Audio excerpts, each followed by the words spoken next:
Aku mau cerita tentang satu video TED Talks yang mengubah cara pandang terhadap diriku sendiri, terhadap orang lain, alam sekitarku, tentang hidup dan mati. Video ini berjudul Your Brain Hallucinates Your Conscious Reality dari seorang profesor kognitif neuroscience namanya Anil Seth. Jadi Profesor Anil Seth dan teman-temannya meneliti tentang cara kerja otak dan tubuh, tentang apa itu kesadaran, dan bagaimana sebenarnya kesadaran kita muncul. Mungkin sebagian dari kita pernah merasakan pingsan atau dibius, atau tidur terlalu nyenyak sampai kita nggak tahu udah berapa lama kita dalam keadaan tidak sadar. Kita rasanya kayak terputus dari alam sadar. Lalu sebenarnya bagaimana sih kesadaran itu muncul? Dia bilang entah bagaimana aktivitas gabungan miliaran neuron yang ada di dalam kepala kita, di otak kita, menghasilkan pengalaman sadar itu. Pengalaman sadar ini adalah bagaimana kita melihat dunia luar dan diri kita sendiri, kayak apa kata orang dan lain-lain yang kita anggap real.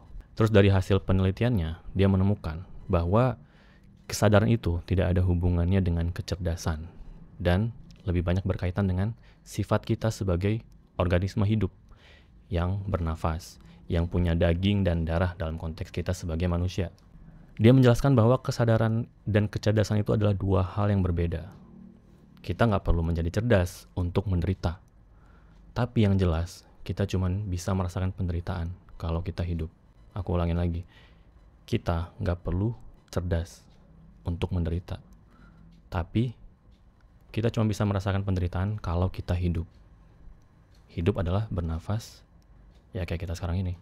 Apa yang kita rasakan secara sadar bergantung pada tebakan atau prediksi yang terbaik dari otak kita tentang apa yang ada di luar sana.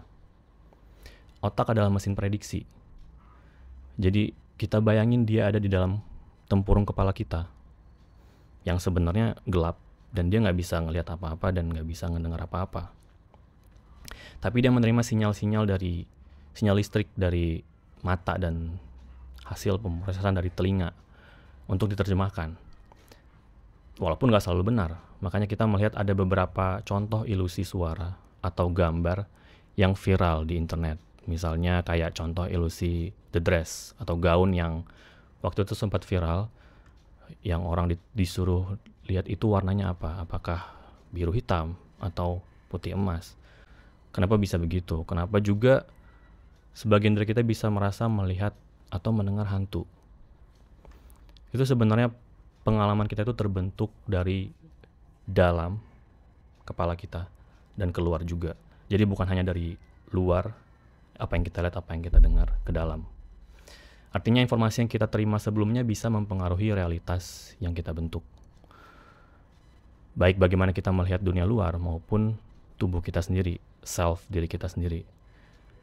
Kayak apa itu tubuh kita dan mana bagian yang termasuk tubuh kita.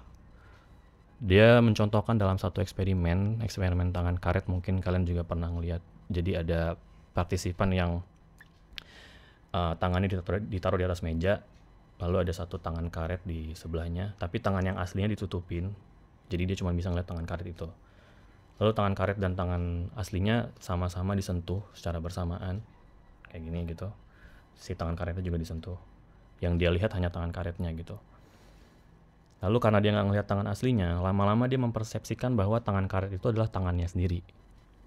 Yang akhirnya si tangan karet akan dipukul dengan palu dan dia akan kaget menarik tangan aslinya padahal bukan tangan aslinya yang dipukul.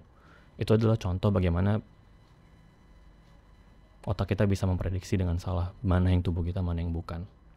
Dan prediksi tentang tubuh kita sendiri itu seperti yang aku bilang tadi dibantu dengan sinyal sensorik yang kita terima di saat bersamaan yang datang dari dalam tubuh. Kayak tadi di contohnya itu dia disentuh juga jadi merasa oh itu bagian dari dirinya. Dan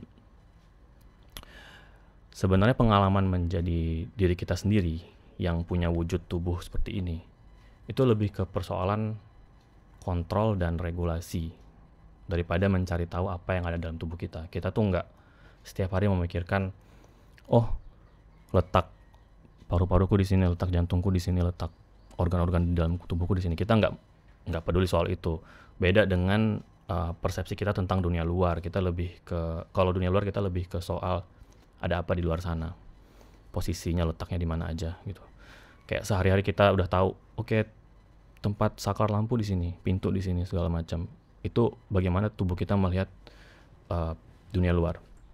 Jadi pengalaman kita tentang dunia di sekitar kita dan diri kita di dalam kita ini sendiri dan di dalam alam semesta ini, itu adalah halusinasi terkontrol yang dibentuk selama jutaan tahun evolusi untuk membuat kita tetap hidup di dunia yang penuh bahaya ini. Itu semua demi kita survive gitu. Kita manusia memprediksi dan membentuk diri kita dari dulunya makhluk seperti apa hingga seperti sekarang, hingga beberapa generasi ke depan nanti, itu kita bentuk secara berkelanjutan dan menjadi ada untuk merasakan bahwa kita adalah manusia. Itu semua adalah persepsi kita yang dibentuk berjuta-juta tahun sebelumnya oleh generasi sebelum kita. Persepsi apa yang kita lihat tentang dunia ini, bagaimana kita mempersepsikan benda-benda atau orang di sekitar kita, itu adalah halusinasi yang terkontrol. Dan halusinasi adalah persepsi yang tidak terkontrol. Kalau kita bilang orang lain halu, itu sebenarnya adalah persepsinya yang tidak terkontrol. Dan halusinasi yang kita setujui, itu menjadi realita. Kita setuju sama-sama bahwa kita sama-sama melihat itu, kita sama-sama berhalusinasi sebenarnya, non-stop.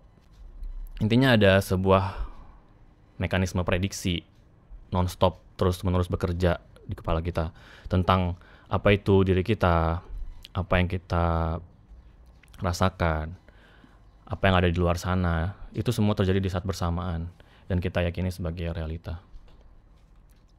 Nah, implikasi dari hal tersebut yang tadi disebutkan itu ada 3. Yang pertama, sama seperti kita bisa salah melihat dunia di sekitar kita, kita ternyata juga bisa salah memahami diri kita sendiri ketika mekanisme prediksi tadi itu salah atau error, atau kepala kita memprediksinya dengan salah. Itu terjadi dalam kondisi depresi dan skizofrenia.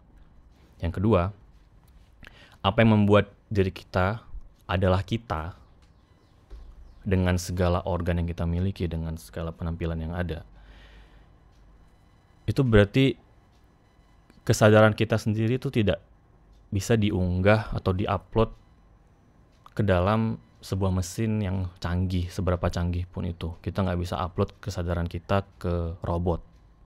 Karena kayak tadi disebutin, kesadaran kita itu dibentuk nggak lepas dari seluruh organ yang ada di seluruh tingkatan sampai ke level sel terkecil. Itu semua hasil dari mereka. Jadi tanpa itu, tanpa darah, tanpa kulit, tanpa indera perasa yang sama dengan kita, ketika kesadaran kita dipindahkan ke makhluk lain atau robot, software, itu nggak sama.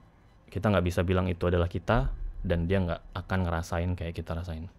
Cara kita menjadi sadar, cara kita dari yang mungkin dulu sel yang lebih simple, sederhana, sampai menjadi kompleks seperti manusia, sampai kesadaran kita muncul, itu dari dalam diri kita. Itu cuman salah satu cara aja. Kayak sebenarnya makhluk hidup lain yang mungkin kita anggap less atau lebih rendah dari kita, sebenarnya mereka juga punya kesadaran dan mereka nggak sesederhana itu. Nah, itu tuh yang aku bilang mengubah beberapa hal.